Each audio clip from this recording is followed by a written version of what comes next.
Let me ask you a question. What if you didn't have to buy Zevirax, Famvir, Voltrex, or any other cyclovir medication again? Sounds impossible? I thought so too, before I discovered a big lie Big Pharma kept hidden from people like you and me for decades. Imagine, no more feelings of guilt and regret about your infection. No more obsessing of what you have or haven't done to protect yourself and others. No more paranoia about infecting someone you love or about other people finding out. You can leave the nights of nausea, headaches and pain behind. The days with horrible fatigue will be over because there's a way to wipe out the root cause of herpes without side effects, and it's backed by several scientific studies. After just one treatment, it can end your nightmare forever, so keep watching. Now, before I begin, let me introduce myself. My name is Melanie Addington, and here's a picture of me and my ex. Why am I showing you this?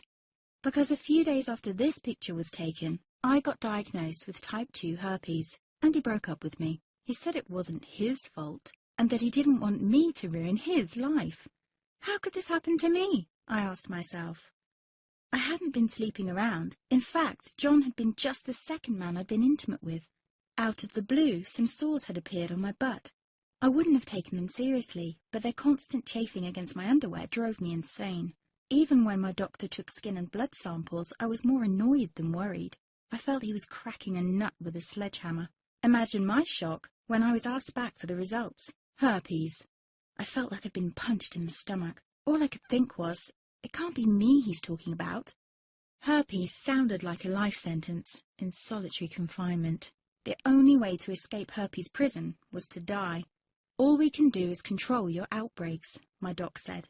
He put me on a cyclovir, and the sores on my butt disappeared. But it wasn't the only thing a cyclovir made me lose. I started losing hair, and a ton of it. I panicked and asked my doctor. He confirmed a cyclovir can cause heavy hair loss, among other side effects. I switched to Voltrex. It made my stomach violently rebel. I couldn't focus on work, and colleagues cut me out of projects. I had to stop with the Voltrex, or my boss would have fired me. The sores came back and I was crushed. The drugs that were meant to heal had ruined my life. After months of suffering, I gave in to the pleas of my mother and let my father in on my secret. You see, my father is one of Britain's medical mavericks. You've probably never heard of him because he shuns the limelight. He prefers to help as many people as possible by working in the trenches. Doctors from all over the country sent him their hopeless cases. It had occurred to me to ask him for help, but I was embarrassed. Now he was my only hope. Like me, my father had been disappointed by Big Pharma. All the time they tried to get him to peddle their drugs to his patients. They do this everywhere. In the US, for example, they spend $61,000 on each doctor to get him to push their drugs. But my father rebelled. For him, only results count. And all too often, chemical warfare on your body isn't the best option. That's why he started to research natural treatments. Some of them so old, they've been used since Roman times. There is an even more important reason why my father avoids mainstream herpes meds. They don't